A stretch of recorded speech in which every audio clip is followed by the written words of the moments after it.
पिछले एपिसोड में हमने देखा था कि चैंतियान के पास लिंगवू हॉल का यंग मास्टर पहुंच चुका था। वो यहाँ पर आने के बाद चैंतियान को ऑफर देता है कि मेरे लिंगवू हॉल के अंदर शामिल हो जा, हम तुझे अच्छे से सपोर्ट करेंगे और तेरी कल्टीवेशन को इंक्रीज करने में भी तेरी मदद करने वाले हैं। लेकिन चैंतियान उसका ऑफर सिरे से नकार देता है कि उसे ऐसे इंसान के साथ शामिल नहीं होना जिसने उसकी फैमिली के ऊपर हमला किया हो। जो सुनकर यंग मास्टर भड़क चुका था तो वो चैंतियान के ऊपर हमला करना शुरू कर देता है। दोनों के बीच में बहुत ज्यादा जबरदस्त फाइट होती है, लेकिन उस यंग मास्टर का लेवल कुछ ज्यादा ही मिस्टीरियस और काफी ज्यादा वो पावरफुल बंदा था। इस वजह से चैंतियान को उसके ऊपर अटैक करने में परेशानी हो रही थी और चैंतियान की हालत खराब हो जाती है। जिसके बाद यहाँ से ये एपिसोड शुरू होता है। तो इस एपिसोड की शुरुआत में यंग मास्टर ने अपने अटैक की मदद से चैंतियान को एकदम दबा दिया था। चैंतियान यहाँ पर हिल तक नहीं पा रहा होता है। वो जितनी भी कोशिश करता वो अटैक से बाहर ही नहीं निकल पा रहा था। यंग मास्टर कहता है कि क्यों हवा निकल गई, क्या फाइट बैक नहीं करोगे या अभी तुमने अपनी हिम्मत हार दी?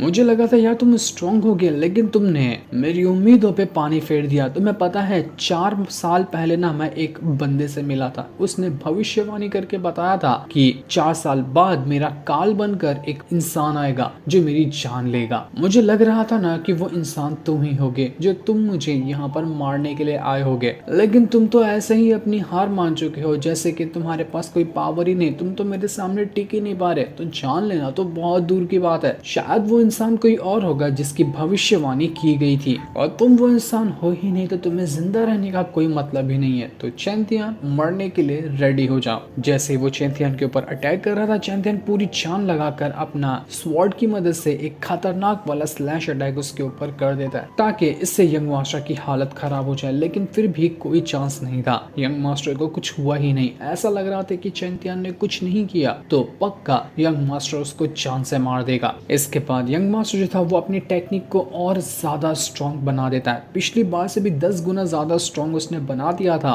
जिस वजह से ऐसा लग रहा था कि बिना अटैक के ही चैंतियान जमीन के अंदर धंस कर दफन हो जाएगा। यहाँ तक कि चैंतियान की मार्शल स्पिरिट की स्वॉर्ड भी वहां पर गायब हो जाती है। मेलिन को आ रहा था गुस्सा, उसको समझ नहीं आता कि आखिर ये यंग मास्टर को समझता क्या है। मैं इसको दिखाती हूँ कि फाइट किसको कहते हैं। इसलिए वो पूरे गुस्से के साथ वहां पर यंग मास्टर के ऊपर अटैक करने के लिए जा चुकी थी, लेकिन वो अटैक कर पाती इससे पहले ही वो जो लॉर्ड रैम के बंदे थे वो यहाँ पर पहुंच चुके थे। उनमें से एक भाई तो मर गया था, लेकिन दूसरा भाई बड़ा गुस्से में होता है तो वो मेलिन के ऊपर ही अटैक करना शुरू कर देता है। दोनों के बीच में बहुत ही ब्रूटल तरीके की फाइट होती है। यहाँ पर दोनों अपनी पावर का इस्तेमाल कर रहे थे। मेलिन यहाँ पर अपना अटैक स्ट्रॉन्ग तो बनाते जा रही थी, लेकिन फिर भी वो लॉर्ड रैम का बंदा भड़का हुआ था तो उसका अटैक ज्यादा पावरफुल होता है। तब वहां पर वो छोटा वाला बीस्ट आता है जो मेलिन से कहता है कि रुक जाओ, मैं तुम्हारी मदद करता हूँ इस यंग मास्टर पे अटैक करने में, जब तक कि तुम थोड़ी देर के लिए इस लॉर्ड रैम के बंदे को हैंडल करना। तो इसके बाद वो जो छोटा बीस्ट होता है वो अपनी पावर को एक्टिवेट करना शुरू कर देता है। वो कई सारे मल्टीपल पोर्टल बनाने के बाद यंग मास्टर की तरफ बढ़ रहा था, क्योंकि वो जो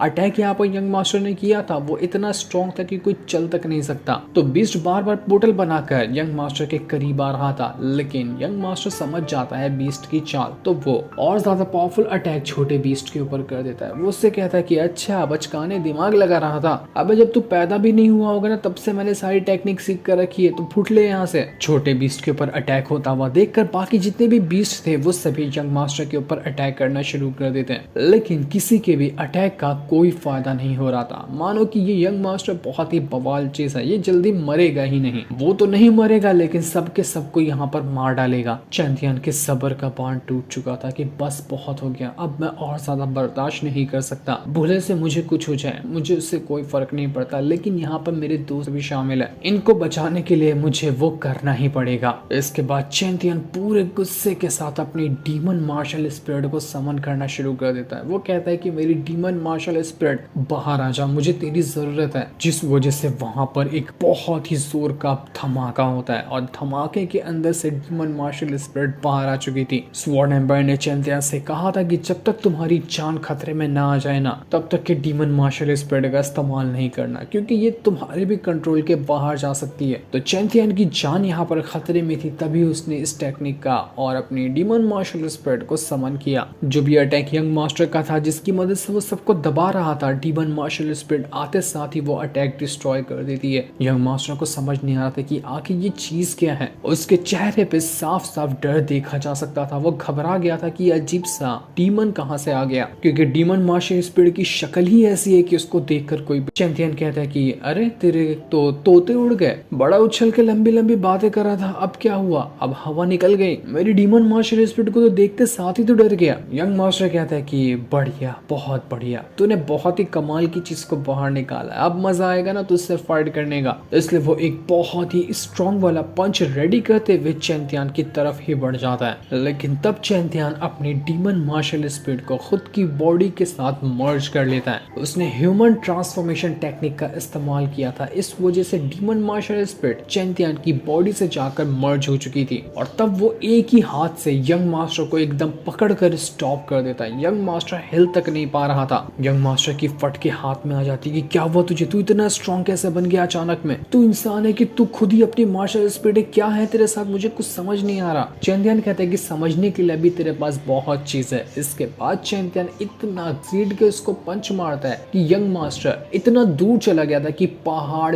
पेड़ जो उसके रास्ते में आते हैं सबको तोड़ते हुए वो आगे निकल जाता है। यंग मास्टर के तो अंदर का सामान हिल चुका था, उसकी हालत पूरी तरह से खराब हो जाती है। उसने सोचा था कि चैंतियान कमजोर होगा, लेकिन आज यहाँ पर उसके साथ फाइट करके उसको पता चल गया कि नहीं, वो गलत था। लॉर्ड रेनल का बंदा यंग मास्टर से कहता कि यंग मास्टर आप ठीक तो हो ना, कहीं आपको कुछ हुआ तो नहीं। लेकिन वो अपने यंग मास्टर के पास जा पाता, यंग मास्टर वापस दोबारा से खड़ा हो जाता है, क्योंकि वो इतनी जल्दी तो मरने वाला नहीं है। उसके पास पावर ही इतनी ज्यादा है कि उसको इतना आसानी से नहीं मारा जा सकता। यंग मास्टर चैंतियान से कह रहा था कि शायद हाँ, तूने सही कहा कि मैंने तुझे अंडर एस्टिमेट किया, तुझे कमजोर समझा मैंने, और शायद तू ही वो इंसान होगा जिसकी भविष्यवाणी की गई थी कि तू मेरी जान लेने आएगा, लेकिन मैं अपनी मौत से लड़ना चाहता हूँ। तो दिखा फिर कि तेरे पास और कितनी कमाल की टेक्निक है, मैं सबको झेल कर तुझे मार डालूंगा। चैंतियन कहता है कि एक पैर तेरा कब्र में लटका हुआ है, लेकिन फिर भी तू यहाँ पर इस तरह की बातें कर रहा है, अब तो यहाँ पर शर्म कर ले, भीख मांग मुझसे अपनी जान की, हो सकता है तेरी जान बख्श दो। लेकिन यंग मास्टर तो यहाँ पर उससे माफी मांगने के लिए रेडी नहीं था। वो पूरे गुस्से के साथ चैंतियान के ऊपर पंचों की बारिश कर देता है। वो हजारों पंच हर एक मिनट के अंदर चैंतियान को मारे जा रहा था, लेकिन चैंतियान को कोई फर्क नहीं पड़ता। वो बिल्कुल वैसे ही खड़ा था, उसको 1% असर तक के नहीं हुआ था, मानो कि उसको गुदगुदी लग रही हो यंग मास्टर के पंच से।